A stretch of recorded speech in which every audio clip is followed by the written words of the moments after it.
Alô? Agora sim, né. Boa tarde, pessoal. É um prazer estar aqui com vocês hoje, depois de tantas, discussões interessantes desde a manhã, a gente fechar com essa mesa. Bom, deixa eu me apresentar, eu sou Juliana Mori, sou diretora editorial e cofundadora da Infomazônia, um veículo jornalístico que utiliza dados, reportagens, mapas e reportagens geolocalizadas para trazer informações qualificadas, então, informações íntegras para o debate público sobre questões socioambientais nos 9 países da Amazônia. Há mais ou menos 4 anos, nós ajudamos a criar, em parceria com a Fala, o projeto Mentira Tem Preço, que investiga a desinformação ambiental e os danos causados contra as populações tradicionais.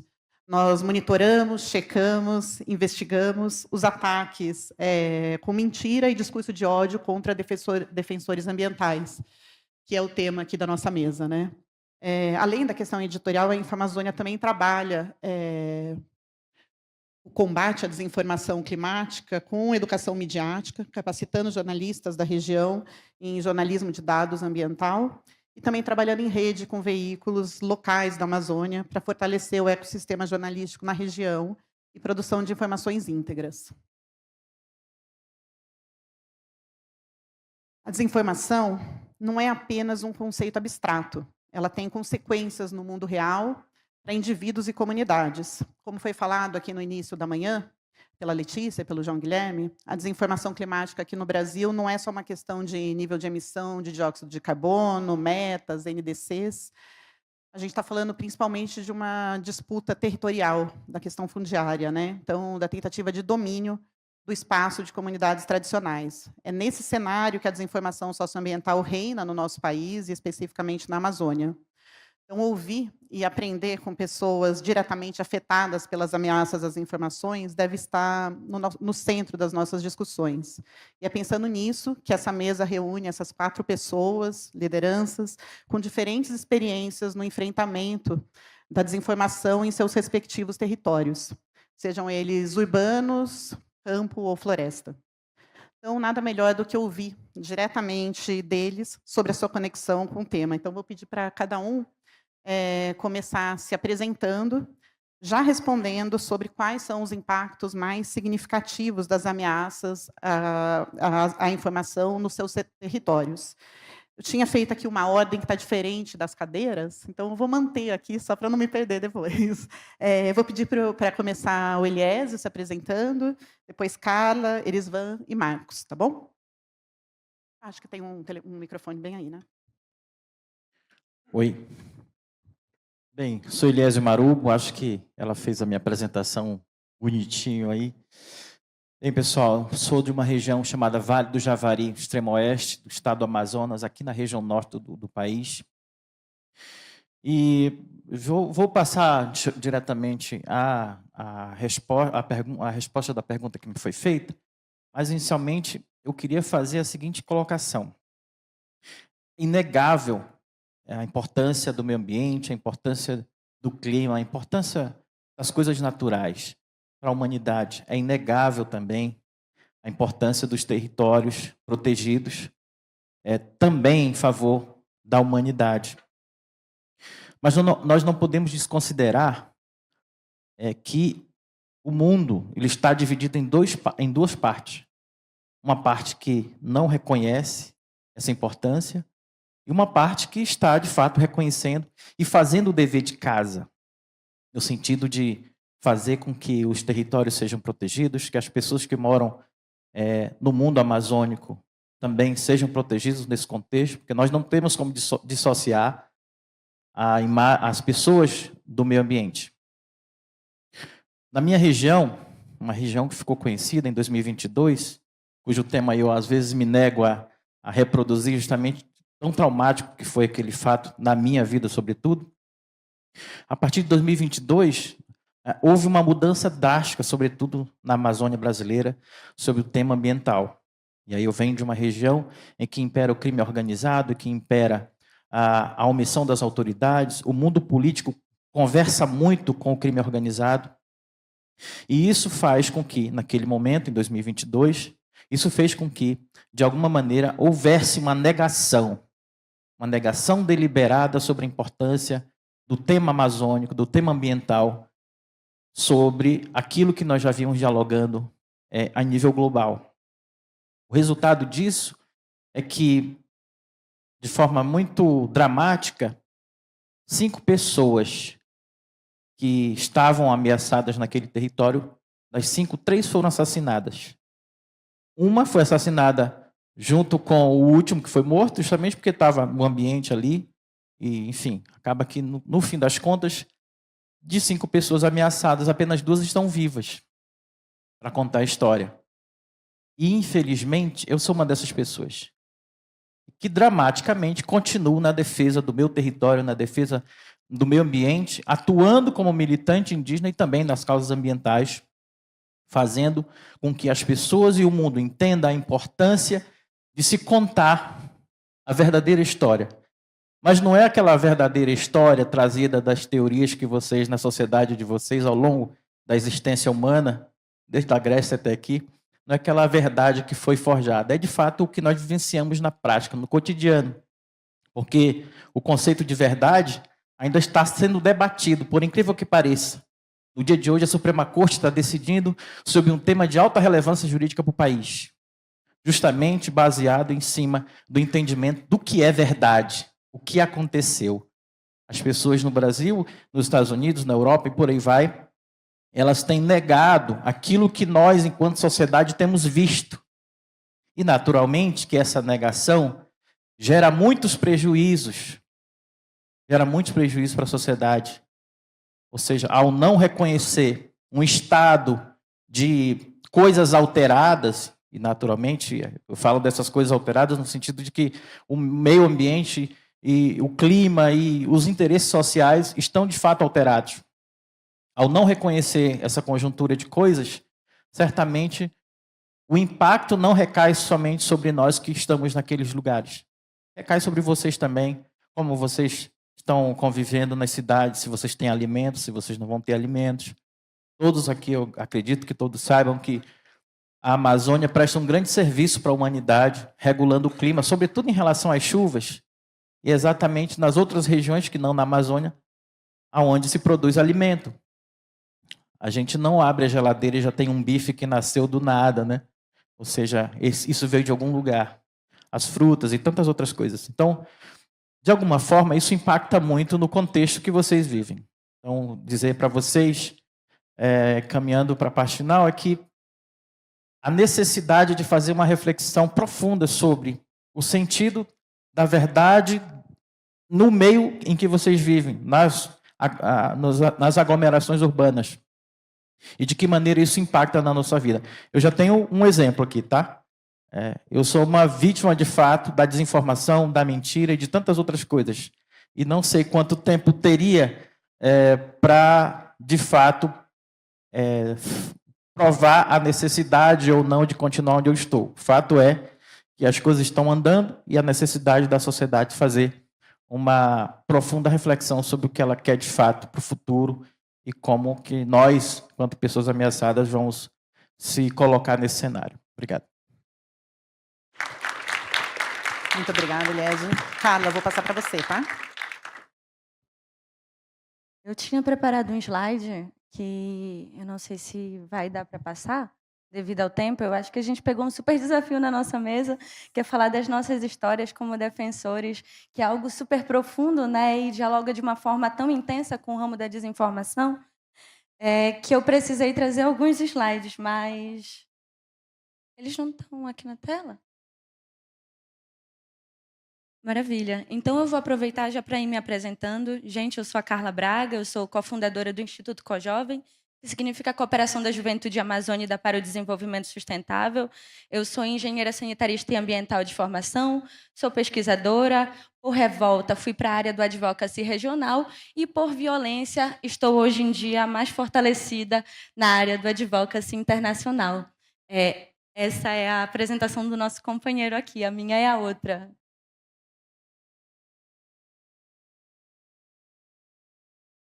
Mas, bem, então eu vou começando, e aí, como eu estou com os slides aqui também no celular, eu acho que dá para eu ir seguindo, fazendo esse fio, e aí, quando aparecer, eu vou compartilhando com vocês. Mas, basicamente, por que eu fui para a Advocacy Internacional, né? Eu gosto de fazer esse fio da desinformação partindo da minha história também. E aí eu sempre falo que, na Amazônia Legal, a desinformação ela não é uma questão de fortalecer apenas mentiras ou verdades. Ela é uma questão muito mais complexa que está diretamente atrelada ao modelo econômico e territorial que a gente tem. E que faz com que cada vez mais a gente exporte as nossas riquezas enquanto a gente socializa as nossas misérias. Então, o contexto de desinformação na Amazônia está muito atrelado ao fortalecimento desse segmento, da perpetuação de modelos que cada vez mais exportam as nossas riquezas e socializam as nossas misérias entre nós. E a gente descobriu isso no Instituto Cojovem, sobretudo, porque a gente produz pesquisa e essas pesquisas elas são direcionadas para o advocacy e para a formação de base, principalmente de juventudes no nosso território. Então, eu juntei aqui dados de 3 pesquisas que a gente fez e aí a gente descobriu, levantando mais de 200 informações falsas, divulgadas principalmente dentro do período eleitoral de 2022, mas também do ano de 2023, que as principais pessoas responsáveis por propagar desinformação nos territórios amazônicos são ONGs, geralmente atreladas à extrema-direita e personas políticas, assim como também políticos de extrema-direita que estão totalmente atrelados aos interesses socioeconômicos do nosso território, né? E também canais midiáticos que muitas vezes são financiados por esses políticos. E aí a gente chegou num perfil sobre quem propaga desinformação na Amazônia, né? E em sua maioria são homens, né, brancos, super atrelados a partidos de extrema direita no Brasil. Então surge aí um PL, União Brasil, né? E onde desses políticos analisados, 11 são donos de mídia. E esse é um grande problema que a gente tem na Amazônia Legal, quando a gente fala sobre propagação da informação, porque se eles são os donos da mídia, eles veiculam as informações que atendem aos seus respectivos interesses socioeconômicos. E é por isso que a gente chega na conclusão que a desinformação ambiental na Amazônia ela é super associada ao modelo de desenvolvimento territorial e que visa atender a interesses políticos e econômicos. E esses interesses políticos e econômicos, eles variam de acordo com cada território da Amazônia Legal. Eu trouxe aqui para a gente 3 exemplos, né, o Amazonas, o Mato Grosso e o Pará. E, por exemplo, no Amazonas, a gente tem um ecossistema de ONGs muito fortalecido. Isso faz com que a desinformação territorial que acontece no Amazonas seja muito direcionada para difamar os movimentos de ONGs, para difamar o MST. E como estratégias no discurso de foco principal, a gente notou que muitas dessas desinformações eram direcionadas à ministra do Meio Ambiente, a Marina Silva. Já no Mato Grosso, o cenário é outro. Mas, como eu tenho pouquinho tempo, eu vou focar no meu estado, que é o estado do Pará, onde a gente encontrou que a desinformação está muito associada ao interesse do agronegócio. Isso acontece porque o estado do Pará é um estado com extensão territorial gigantesca. E o nosso principal modelo econômico pauta-se no agronegócio. Então, o modelo de desinformação que acontece, ele é sobretudo para difamar a galera do MST, ele é sobretudo para apoiar a visão do agronegócio, e esses discursos, eles são muito pautados em deslegitimação desses defensores ambientais, que foi o que me levou, por exemplo, para o Advocacy Internacional. Eu trabalhava muito focada no estado do Pará, mudando as legislações ambientais para que elas se tornassem sensíveis a crianças e juventudes. E eu comecei a sofrer uma série de ataques de desinformação, e essas séries de ataques de desinformação elas variavam desde a criação de perfis falsos meus em sites de relacionamento, onde, enfim, acho que por eu ser mulher vocês podem entender muito bem que essas acusações elas são feitas numa forma de deslegitimar principalmente mulheres que estão em ambientes políticos, até, enfim, fake news muito criativas que a gente estava até conversando na hora do almoço. Mas tudo isso gerou um contexto de deslegitimação política acerca da minha imagem e de questionamento da minha liderança, que fez com que eu tivesse que sair um pouco dessa cena, sobretudo pelas ameaças, mas também pela minha saúde mental. por entender que não tem como a gente resistir nesses ambientes enquanto as nossas imagens, enquanto o que nós somos estão sendo completamente deturpados, né? E aí a gente começou uma estratégia de alavancar outras lideranças, principalmente de juventude nos territórios amazônicos, para que a gente conseguisse fortalecer o debate acerca de meio ambiente, juventudes e clima, que vai de contra ao interesse do agronegócio hoje em dia.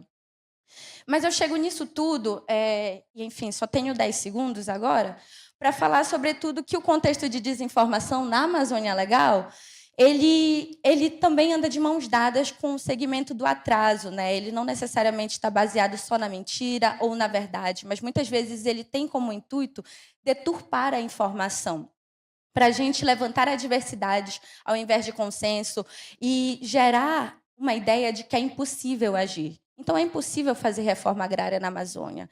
É impossível a gente pensar em um desenvolvimento econômico que possam ter as populações no centro dessa tomada de decisão. É impossível a gente pensar em construção de qualquer coisa que seja no ano da COP30 sem a gente desmatar, sem a gente jogar os resíduos para comunidades vulneráveis, sem a gente exercer, de alguma forma, o racismo ambiental, porque essa forma de pensamento é extremamente institucionalizada. O meu tempo já acabou, eu vou parar um pouquinho por aqui, mas vou passar para o meu amigo Erivan, e eu acho que na próxima a gente consegue aprofundar mais.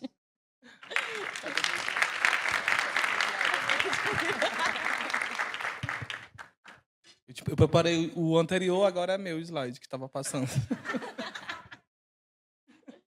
Pode reverter.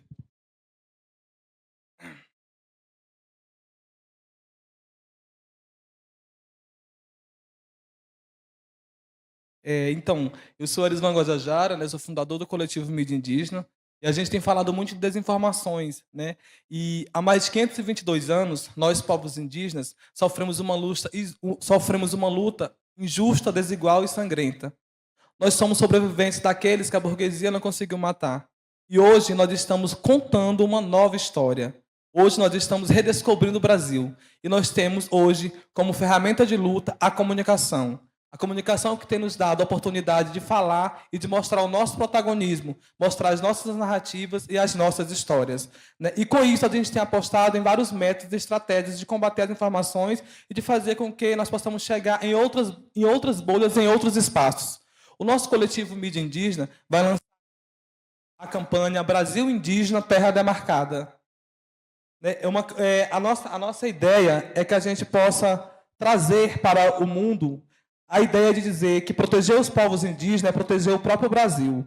Quando os territórios indígenas são respeitados, a natureza é preservada, os rios continuam a correr, os animais encontram abrigo e a qualidade de vida de todos melhora. Um Brasil que respeita os indígenas é um Brasil que preserva a sua própria essência, cultura e futuro. Essa campanha ela tem o intuito de ampliar a conscientização e o apoio popular à demarcação e proteção dos territórios indígenas. Por meio de vídeos impactantes, destacaremos dados positivos sobre a preservação ambiental de terras indígenas, conectando a sociedade à luta indígena e a importância da proteção desses territórios. Nós lançaremos a campanha no acampamento Terra Livre, que é o maior acampamento que existe aqui no Brasil, onde a gente realiza mais de 8 mil a 10 mil indígenas de todos os povos do Brasil. Daí a gente vai lançar a campanha porque é a nossa estratégia principal, né, que tem uma estratégia de divulgação. A gente vai trabalhar a campanha, será distribuída de forma estratégica nas redes sociais, mídias tradicionais e espaços sociais. Vamos focar nas redes sociais, nas mídias tradicionais de TV, rádio, imprensa, conteúdos educacionais, vídeos institucionais e materiais pedagógicos para escolas. A gente quer, nesse ano, um abril indígena construindo um novo imaginário. Este ano queremos transformar a forma como os povos indígenas são representados, especialmente nas escolas. Em vez de estereótipos, traremos um vídeo institucional, educativo, que promoverá informações reais e respeitosas sobre os povos indígenas. O objetivo é furar a bolha e espalhar uma mensagem positiva e fundamental. Aqui a gente vai trabalhar com dados relevantes, trazendo para esse vídeo que será gravado, tratando o tema da proteção ambiental, do combate às mudanças climáticas, da preservação hídrica, da riqueza cultural e de direitos garantidos. O que nós queremos com a campanha é mostrar uma realidade nunca vivida, nunca mostrada. E a gente está procurando também parceiros que possam nos ajudar, quem quiser pode me procurar depois. O tempo é muito corrido aqui, gente. E aí tem pessoas que podem apoiar, né? A gente pode ter um conteúdo de disseminação e de parceria com as pessoas. A gente tem essa campanha, Brasil Terra Indígena, Brasil Indígena Terra Demarcada, será uma ferramenta fundamental para reforçar os direitos indígenas e pressionar por ações urgentes de demarcação, com uma grande articulação nacional e um impacto massivo nas redes e nas mídias. A campanha impulsiona a mobilização dos povos indígenas durante o acampamento Terra Livre e descartará a urgência da demarcação das terras indígenas. Nós contaremos com grandes artistas que são apoiadores da causa dos povos indígenas, né, que são esses artistas que estão aqui no telão, são parceiros nossos de luta, né, desses artistas que estão aqui, que a gente já conversou através da Anitta, que foi uma parceira muito nossa, a Maria Gadu e o Cláudio Toledo. Dos artistas que estão vendo aqui na tela, 17 já estão confirmados. A gente está indo agora para São Paulo, dia 29, gravar com eles, e de lá seguimos para o Rio de Janeiro para gravar. Ao total, seremos 25 artistas que vão participar da campanha de forma voluntária, apenas pela causa mesmo e referência à luta dos povos indígenas. A gente vai trabalhar com a divulgação de campanha nas camisas, as camisas também já estão feitas, né? Eles vão gravar, cada um deles vão gravar com a camisa, e no dia da divulgação a gente vai trabalhar uma disseminação de conteúdos em rádio e TV, nos telões em Brasília, porque é um ponto focal para a gente, que vai estar acontecendo no acampamento Terra Livre, e nos aeroportos. São pessoas que a gente já tem pontos focais, que a gente já atuou no trabalho do Brasil Terra Indígena, e a gente quer fazer com que esse conteúdo possa se espalhar cada vez mais. Né? Nós estaremos nas redes sociais e vamos...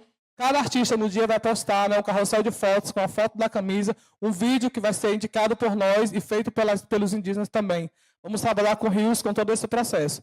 A ideia que a gente tem com esse coletivo, né, do mídia indígena é fomentar muito mais a cultura e falar com que esses conteúdos possam chegar em outras bolhas.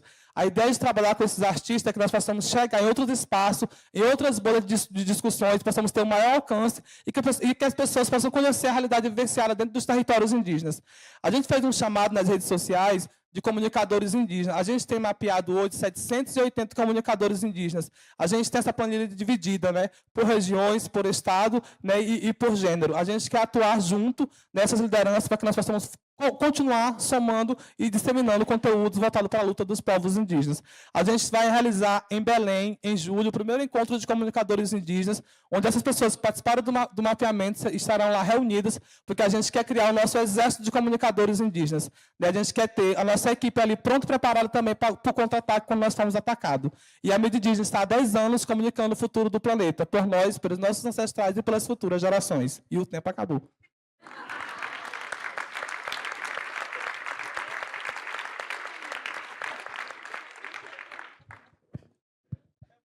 Acho que o Wesley vai falar, mas eu queria fazer uma pergunta antes de passar para o Wesley, só tentando voltar aqui.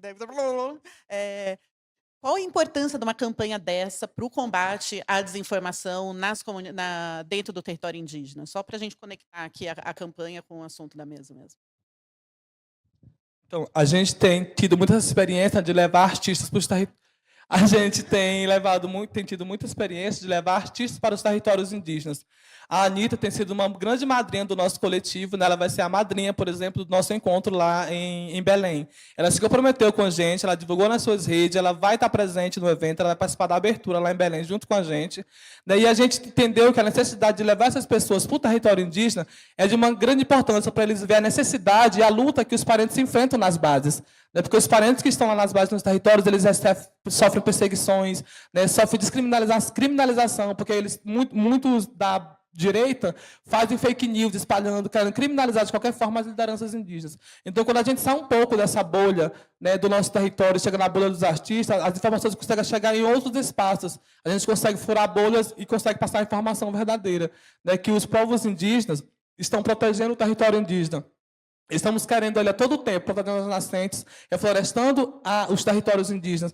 Por exemplo, a gente tem lá no Krenak, a Shirley Krenak, que é uma grande liderança, ela está com um projeto que se chama Quintal Ancestral. Ela está reflorestando todo o seu território. Ela já plantou mais de 5.000 mudas, e ela tem até, em julho, que ela falou para mim, de fechar uma plantação de 10.000 mudas frutíferas, para que junto possa estar reflorestando o seu território e mostrando para o mundo que os povos indígenas são os principais protetores da floresta e do mundo.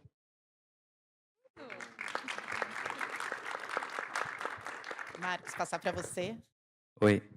Boa tarde, pessoal. Bom, primeiramente, Laroye Exu, grande comunicador, Senhor dos Caminhos, das Encruzilhadas, que ele abra os nossos caminhos para a palavra e para a escuta sempre, e, com a licença dele eu inicio a minha fala dizendo que eu estou muito emocionado de estar aqui, vendo tantas pessoas que eu admiro muito ao longo de toda a minha trajetória, mas eu queria destacar entre as pessoas que estão aqui, João Gomes, da Fase, um dos maiores educadores populares que este Brasil já conheceu, e eu estou muito honrado de te ver por aqui, João.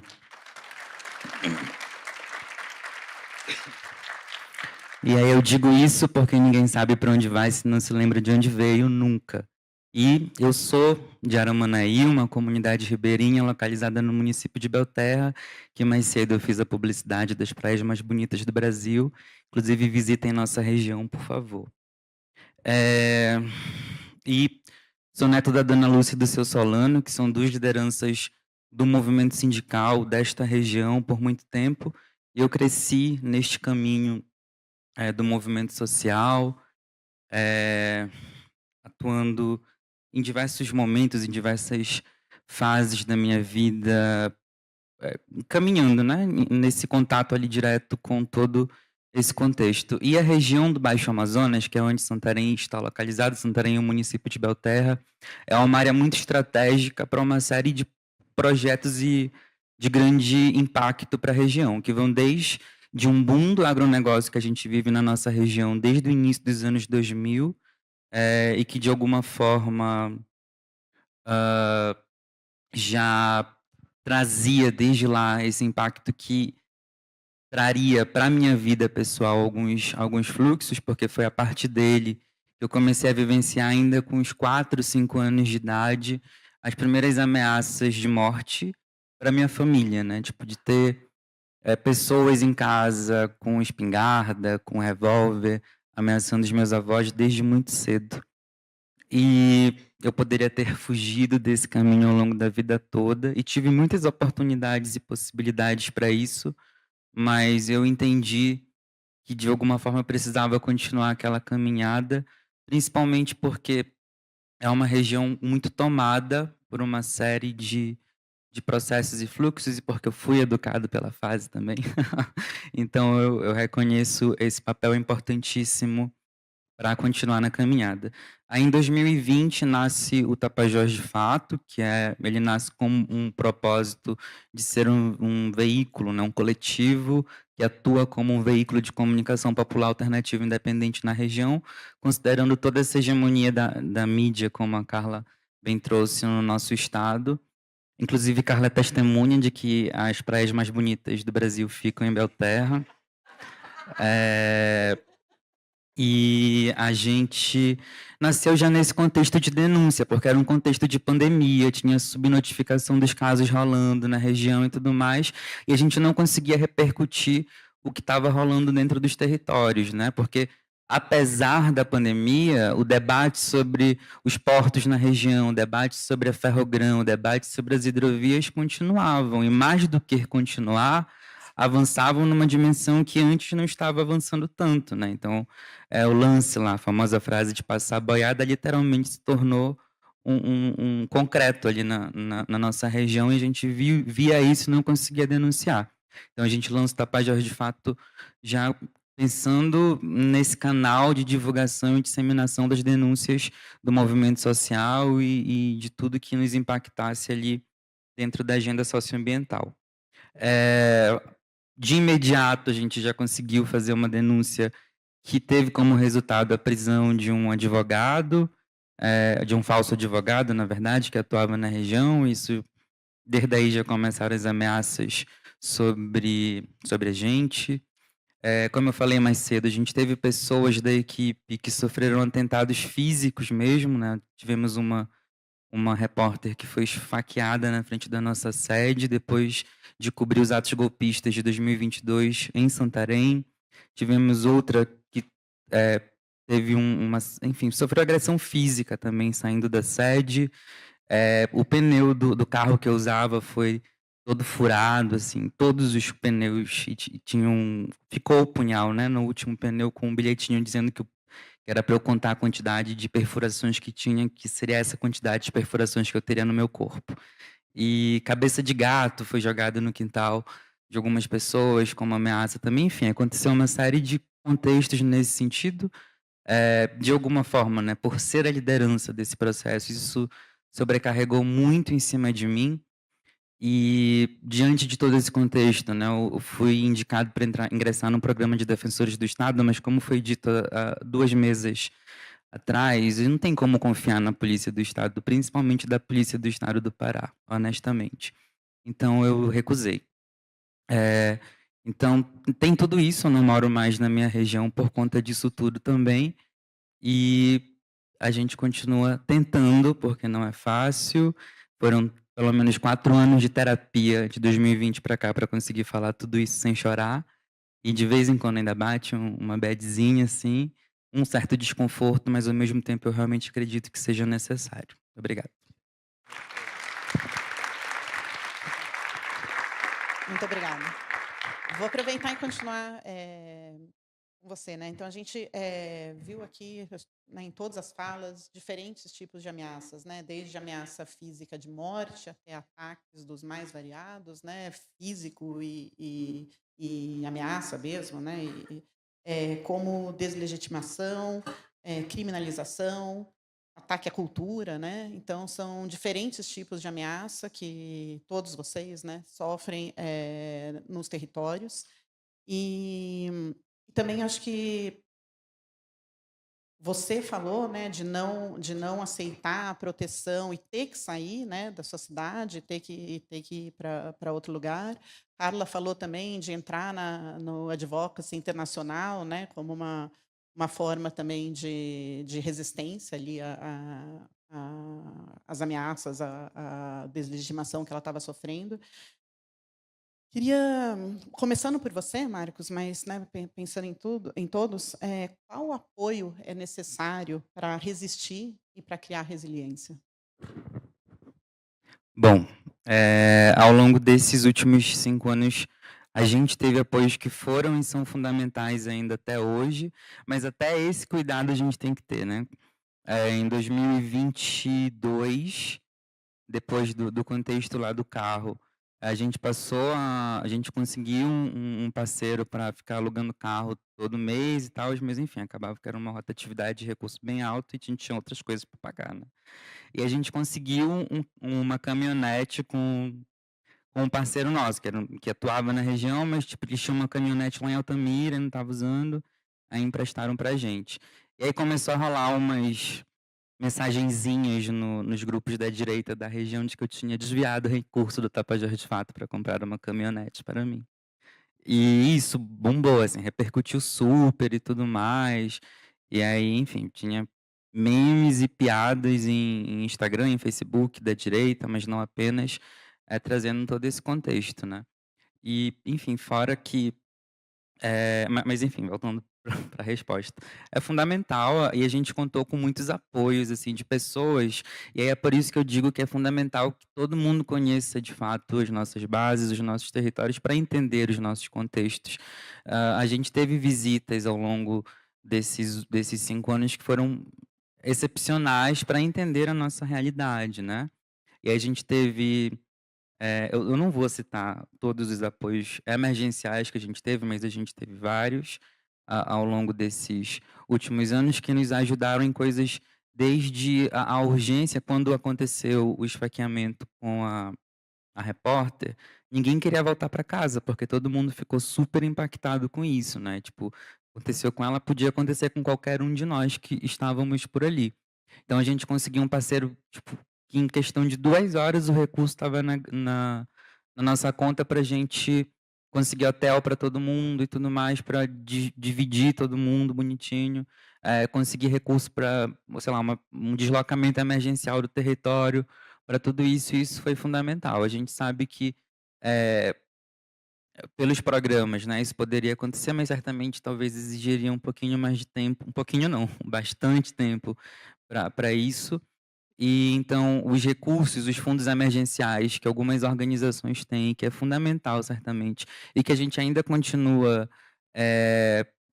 não é nem dependendo, dependendo também, mas em conexão e contato, tipo, é esse recurso que ajuda a gente a pagar um psicólogo até hoje, pagar psiquiatra, porque nós temos pessoas na equipe que precisam fazer acompanhamento psiquiátrico, a pagar algumas outras alternativas de terapia também, para que a gente consiga ter pelo menos um pouquinho de qualidade de vida para continuar o trabalho. Já esgotando o tempo, mas eu lembrei da sua fala de manhã e que você reclamava, na verdade, da falta de apoio no âmbito nacional, né? Então, deixar aí para você poder complementar. No âmbito nacional, tu dizes... Né, do discurso da voz ao território e tal, e quando a gente foi ameaçado, a gente não teve apoio. Então, eu queria Sim. que você complementasse isso. Bom, é isso. A gente já recebeu também várias pessoas, várias organizações na região para, vamos fazer um trabalhinho aqui, não sei o quê, não vamos denunciar a Cargill, né, que é a principal empresa que destrói a frente da cidade. Beleza, vamos lá, vamos fazer o projeto, vamos fazer a matéria, o podcast, tananã, tananã. Todo mundo Tapajós de fato é ameaçado e a organização está lá ganhando os seus prêmios nacionais e internacionais, sem ao menos agradecer na hora de subir no palco ao Tapajós de fato por isso. Então, é nesse sentido, a gente de fato tem essas organizações que têm um trabalho incrível com a gente, que conhecem a nossa história, que conhecem a nossa atividade no território, que por isso nos apoiam, mas em contraponto também, e infelizmente a gente também tem essas organizações que nos usam para conseguir recurso e depois desaparecem no meio do fluxo. Dizem, a gente tem um trabalho muito bonitinho para mostrar para a União Europeia. Vamos lá em coalizão fazer isso, nananã. E aí depois, tchau, a gente só veja o trabalho sendo executado sem sequer pisarem no território, né? Contratando ou mandando, geralmente, pessoas. Nada contra os sudestinos, tenho até amigos que são. Mas mandando pessoas do Sudeste para irem morar lá em Alter do Chão, né? Todo mundo quer morar em Alter do Chão, inclusive eu, não vou mentir. Mas é isso, só servimos para isso, para servir de ponte, e no final das contas nós não somos sequer lembrados para dizer um muito obrigado por emprestar o nome. Obrigada. Eliésio, vou repetir a pergunta para você, a partir da sua experiência, né? O que você considera necessário como apoio para a resistência à desinformação, a esses ataques? Primeiramente, isso tem que ser não só uma responsabilidade das organizações do terceiro setor, os movimentos sociais. A sociedade tem que encampar isso como sendo uma das prioridades das cidades, dos governos, né? Ele estava falando aqui exatamente a ausência de políticas que possam, de fato, fazer esse acolhimento inicial.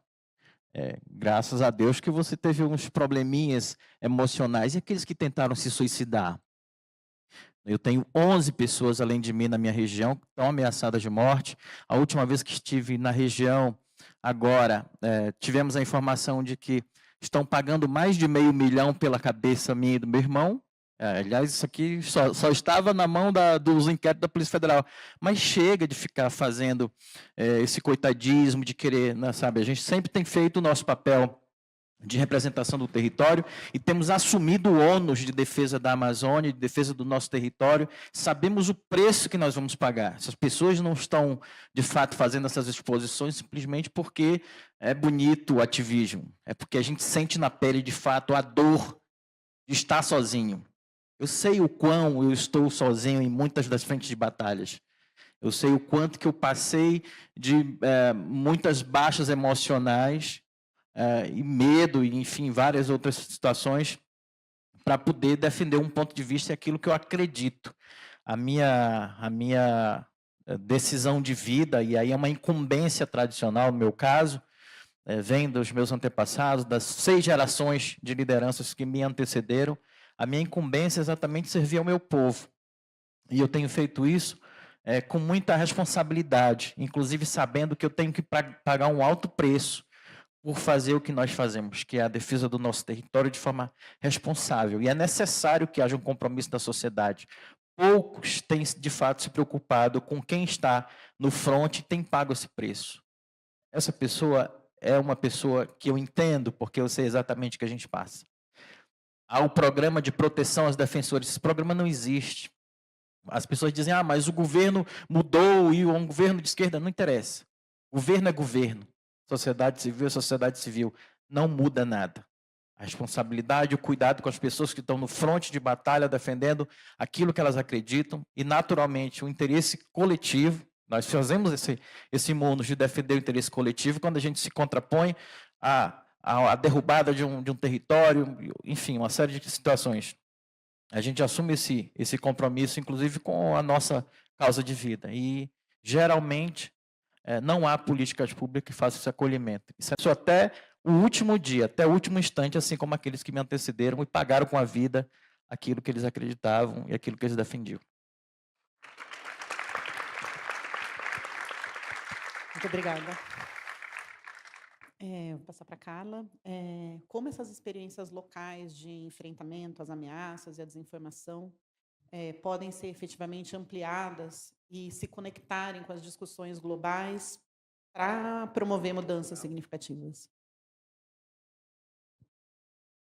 Eu acredito que o ramo internacional ele é um grande aliado de nós, defensores que estamos nos territórios, e que não temos outro legado a não ser a luta. E, por exemplo, eu vejo que no ramo da desinformação, e quando a gente pensa em como é que a gente pode fortalecer o debate da governança da internet a nível internacional, a gente tem um gap. E eu pego isso como estudo de caso, porque eu trabalhava com governança da internet e hoje em dia eu estou mais na área climática, no advocacy internacional. Mas, por exemplo, pensando o IGF, que é o Internet Governance Forum, ele não tem nenhuma instância de deliberação onde a sociedade civil possa estar trazendo suas pautas e com aquele acúmulo de debate a gente consiga avançar em uma esfera de negociação que, através do internacional, pressione o nacional para a gente cobrar mudanças, que é basicamente o trabalho que nós do Instituto Cojovem temos feito na esfera da UNFCCC, na área de adaptação, mitigação e just transition.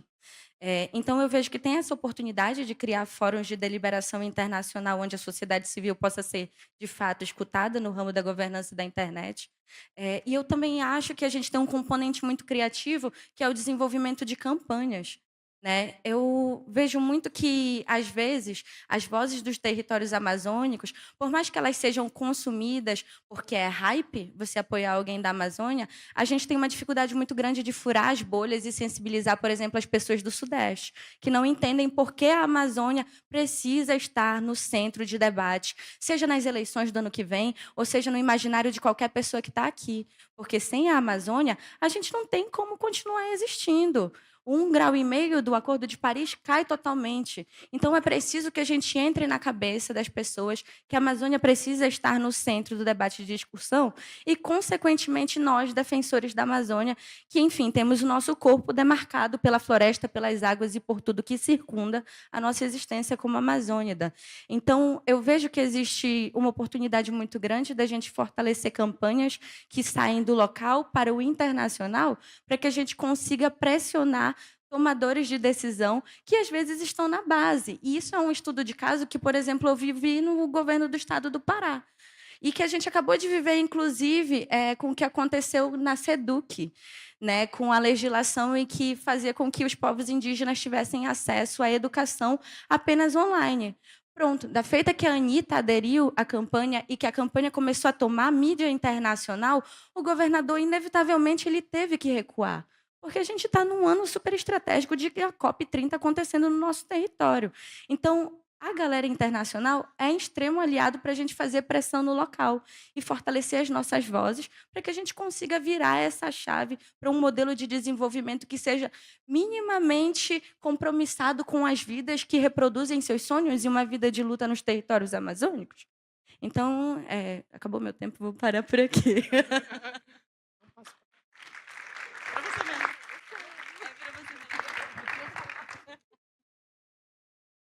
Falou.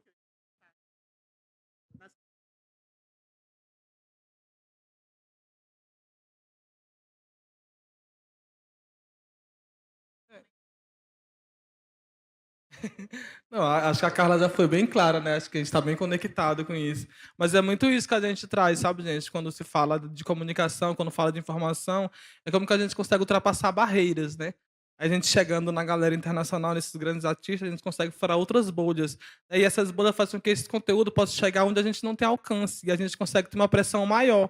Porque a campanha ela acaba ganhando um alcance muito longo, muito grande, né? A gente teve muito isso com a SEDUC, assim, que logo ele não queria receber, estava ali. Quando a gente conseguiu trazer a Anitta para somar com a gente e outros artistas aí indo. Teve o pessoal do La Casa de Papel também da Netflix que apostou na campanha. Então, viralizou muito rápido. Então, ele deu um passinho atrás e disse, não, vamos ter que procurar uma estratégia. Porque começou a viralizar muito na onda internacional, né? A gente estava com uma amiga nossa lá, que é a Priscila Tapojuara, que é lá de Santarém também. E ela fez uns conteúdos lá, né, na língua portuguesa, no espanhol, no francês, no inglês, e começou a disseminar lá para os pontos focais que a gente tem. Então, começou a viralizar muito grande. Então, as organizações internacionais começaram a bater no governo, né, como que o governo quer fazer uma COP e está, ao mesmo tempo, ali, né, enfrentando os povos indígenas, mandando bater nos professores, né, não está respeitando o que é principal ali, que é defender a vida dos povos. Então é muito isso. E só voltando também uma coisa que eu acho bem interessante ressaltar para vocês, quando a gente vai para os territórios indígenas, galera, muita gente que está aqui, que trabalha com comunicação, né, que vai nos territórios indígenas, que grava conteúdo, que grava uma denúncia, que entrevista grandes lideranças, a gente vai para o território, grava um filme, um documentário, e volta para a cidade, dissemina esse conteúdo nas redes, filme, em vários lugares, e vê que ele viraliza. Só que a gente não pensa na proteção de quem fica lá, sabe? Eu acho que é uma coisa que a gente tem que ficar muito atento. É muito bom no território fazer denúncia, atravessar a liderança, mas e aí, quando você sai? Eles ficam, você sai. Então, com que segurança ele fica no território? A gente tem um exemplo muito grande lá no Pará, da Alessandra Munduruku, por exemplo, que é uma grande liderança que enfrenta muitos ameaças, teve a casa já invadida, teve seus equipamentos roubados, e a todo momento ela está, inclusive hoje ela está lá com a liderança da registrada numa BR. Então, assim, ela sofre muitas ameaças. Então, a gente pensar em estratégias, como que a gente também pode, né, garantir a segurança do nosso entrevistado, principalmente quando se trata de quem vive na base, nos territórios, né, os indígenas, os quilombolas, os ribeirinhos, porque quando você grava ali, sai, volta, eles ficam lá. Que segurança você vai deixar para o seu entrevistado, entendeu? E já perdemos muito dos nossos por conta disso. Eu acho que a gente pensar em estratégias também de como que a gente pode fortalecer a segurança dessas pessoas. A gente, por exemplo, enquanto coletivo, já tivemos casos de entrevistar pessoas que a gente teve que tirar ela da cidade para ficar uns 2, 3 meses na cidade. Porque quando a gente saiu de lá, no outro dia invadiram a casa dela. E a gente pegou ela, trouxemos para a cidade, ficou uns 3 meses com a gente, aí conseguimos, né, entrar com o pessoal da PIB, conversar com a PIB, com direitos humanos, para garantir uma proteção a ela. Mas acontece isso não só com os indígenas, com vários outros segmentos, de ribeirinhos e quilombolas. Então, a gente pensar em estratégias da comunicação é bom divulgar, mas também é bom pensar no quem a gente está entrevistando, né? Porque a gente está falando de vida. E são vidas que é tirada em nome da ganância, em nome de quem quer dar a primeira manchete, né? Mas muitas vezes a gente acaba não pensando até que ponto vai a nossa reportagem, que finalidade ela vai causar para quem está lá no território. Isso. Gente, acho que temos uns minutinhos para perguntas. Tem ali? Quem leva o microfone?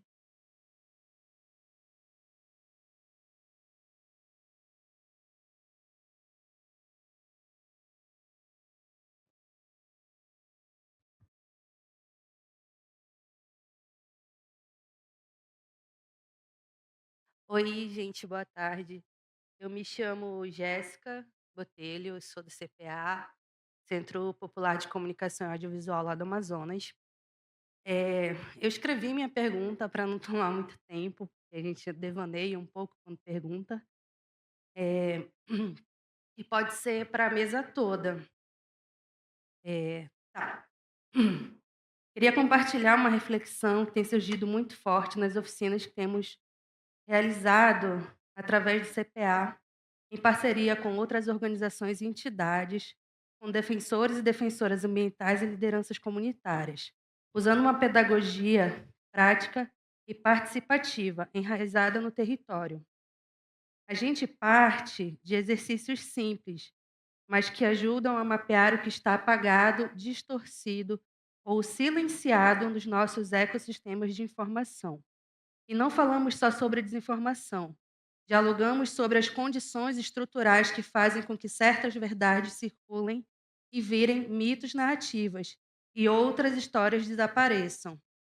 Essa prática tem mostrado que informar também é cuidar, que produzir e circular conhecimento ou conteúdo a partir do território é um ato político, de proteção e de criação de mundos.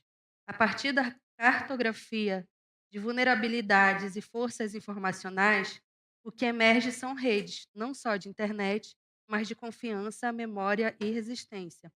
A pergunta que fica para a gente, que eu gostaria de lançar aqui, é: que formas de formação realmente fortalecem a autonomia e a resiliência informacional de quem está na linha de frente da defesa do território? E retomando o que o Marcos trouxe também, né, como que parcerias entre organizações locais e entidades podem compartilhar recursos e trocas de conhecimento? Vai fazer outra pergunta na sequência ou já vamos respondendo? Oi, meu nome é William, sou estudante de jornalismo, atuo como profissional da imprensa e eu queria saber um pouco um conselho, né, de como agir realmente, ser ouvido e como abordar essa pauta do ativismo sem ser porque o assunto está em alta e até que ponto, que eu queria perguntar para o Erisvan, esse apoio dos artistas são importante e como esse apoio não vai ser usado pelo artista somente para trazer para ele um benefício próprio. Até que ponto o apoio dos artistas é importante para realmente para a ação, não somente para visualizações, porque o que a gente vê muito no cenário atual é um assunto viralizar muito rápido e depois de uma semana ele ser esquecido. Então, até que ponto só o artista postar ali e o assunto viralizar e aquele assunto nunca mais ser debatido ou ter algo que erradique, né, aquele problema. Obrigado.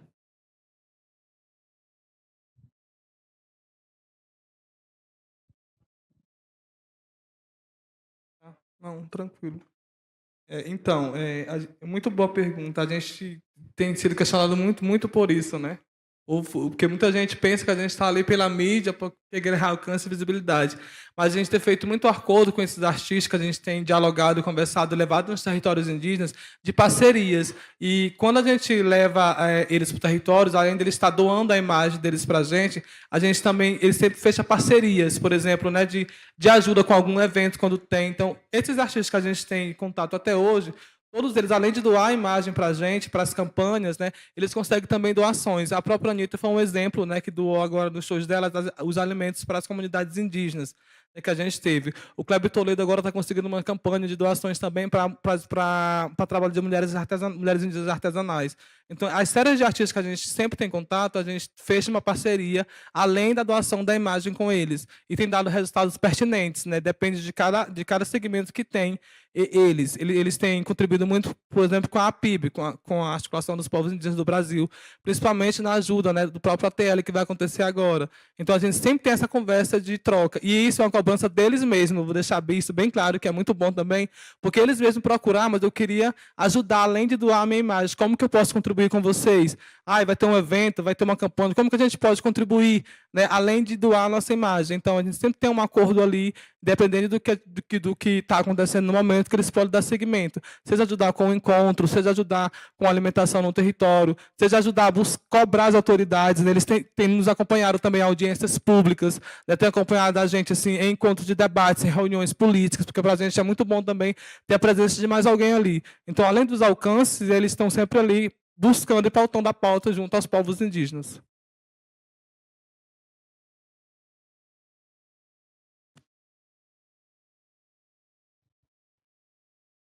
Jéssica, eu tenho um estudo de caso, acho que interessante na perspectiva da formação, que aconteceu em 2022, que era um ano de eleições, ano de Covid-19, e que nós, nos territórios amazônicos, estávamos muito vulneráveis na perspectiva da desinformação.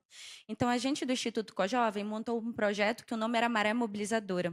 A gente selecionou 80 jovens da região amazônica do estado do Pará, formou esses jovens na área de direitos fundamentais, educação midiática e proveu para eles habilidades no âmbito da mobilização e do advocacy.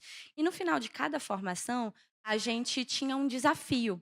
Então, esse jovem recebia uma aula, né, vamos supor, sobre educação midiática, e no final ele recebia um desafio de compartilhar isso com a sua comunidade ou de compartilhar isso de forma online, já que a gente estava num momento de pandemia e a gente também não queria incentivar ninguém a se expor dessa forma, né? Mas aí, muitos desses jovens, e eu acho que até pelo no contexto amazônico, em que muitas vezes a gente não tem acesso à internet, muitos deles eram de comunidades e escolhiam compartilhar as informações que tinham acesso com as suas comunidades. E daí surgiram várias outras lideranças. E as pessoas, por exemplo, em aldeias indígenas, em comunidades quilombolas, ribeirinhas, na cidade, começaram a falar sobre desinformação. E isso, inclusive, gerou um Instagram, que o nome é Mareta para as Juventudes, onde esses jovens postavam os vídeos que eles faziam combatendo desinformação no seu território. Então, eu acho que esse foi um exemplo bacana da gente conseguir furar algumas bolhas, conversar sobre assuntos descomplicados, através de nós que estamos na base e que, mais do que nunca, sabemos a linguagem que a gente fala entre as nossas comunidades. Todavia, eu acho que vocês do CPA também fazem isso de uma forma belíssima, como tu mesmo ilustrou na tua pergunta. Então, eu acredito muito mais da gente juntar essas várias metodologias e gerar uma maré de mobilização através dessa cooperação entre as nossas instituições que estão resistindo nos nossos territórios e que já, enfim, já se comunicam, já fortalecem os nossos direitos e fazem as coisas acontecerem. Algum colega? Bom, a gente, e aí eu acho não, é fundamental esse fluxo todo, mas que a importância da gente ampliar ainda mais um debate que não seja apenas pelo virtual, nos territórios, sobretudo nos territórios que a gente sabe que não tem acesso à internet. E isso pode acontecer de diversas formas, mas seja na construção de cartilhas, na construção de informativos e tudo mais, e ampliar as rádios comunitárias nos territórios. A gente tem muitas rádios comunitárias que às vezes podem ser desativadas pelo simples fato de não ter grana para pagar a energia da Unifica Sede. Então, acho que é bacana a gente olhar para essas plataformas incríveis de comunicação nos territórios e apadrinhá-las mesmo, porque às vezes sei lá, R$ 120 a energia que tem que pagar, que está atrasada, mas a galera não tem de onde tirar para fazer esse pagamento e investir no informativo impresso. Eu digo isso porque, por experiência, nós ficamos sabendo que tinha uma baixa de vacinação bem alta num território específico em Santarém, e a gente foi para a comunidade para tentar entender o que estava acontecendo. Vimos que muito dessa baixa da vacinação das crianças era por conta de todo o discurso negacionista da vacinação. Então, nós fizemos um informativo que já existe no Tapajós de Fato, que é o Curupira, e nós produzimos ele no território com a narrativa de vacinação, e a gente conseguiu fazer com que as crianças voltassem a ser vacinadas, né? De que houvesse ali enfim, nós provocássemos os pais sobre isso. E aí, sobre como agir e ser ouvido sem ser só porque o assunto está em alta, e eu achei incrível essa pergunta, e é muito simples. É só a gente contar histórias de pessoas do nosso dia a dia. Porque tem muita gente que faz ativismo e que não aparece na rede social, que não tem a mesma divulgação e repercussão de que tantas outras pessoas têm. E, diante de tudo o que foi exposto aqui, eu gostaria muito de lembrar de uma frase de uma pessoa que, para mim, é uma grande inspiração e que teve o seu martírio no dia 12 de agosto de 1983, que foi Margarida Maria Alves, lá do interior da Paraíba. E ela disse, no último discurso dela, que é melhor morrer na luta do que morrer de fome, e da luta não fujo. Então, é inspirados por isso que a gente deve contar histórias de pessoas do nosso dia a dia que fazem coisas incríveis e que talvez não tenham a mesma repercussão e dimensão que muitas outras.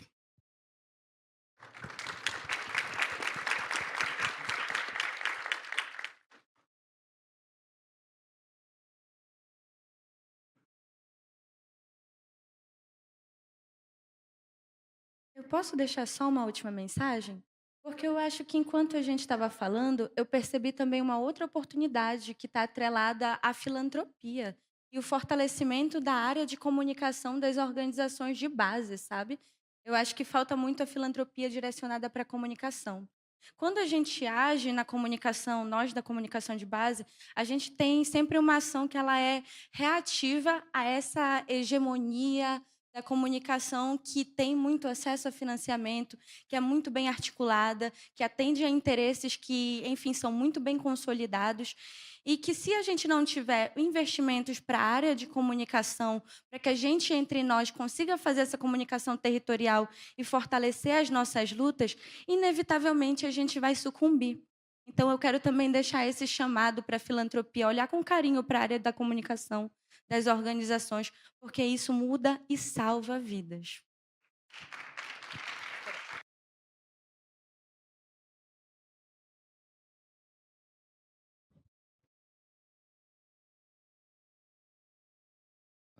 Ah, então é o último comentário, eu prometo. Mas é só para talvez avisá-los aos que não sabem que as pessoas da Amazônia também não são apenas rostinhos bonitos, como vocês podem ver aqui neste belíssimo painel. Mas nós também somos pesquisadores, nós também somos mestres, também somos doutores, também dedicamos a nossa vida para isso, muitas vezes sem que seja uma intenção pessoal. No meu caso, não foi uma decisão minha fazer mestrado, foram os companheiros do movimento social que vai, e fui.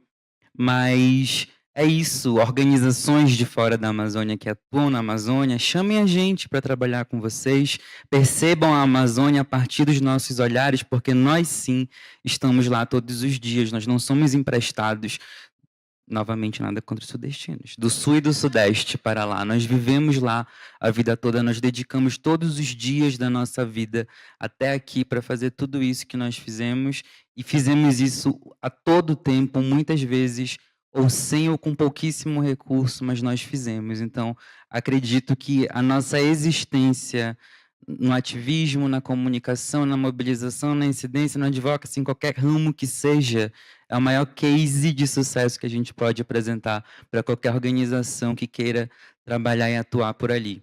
E é isso.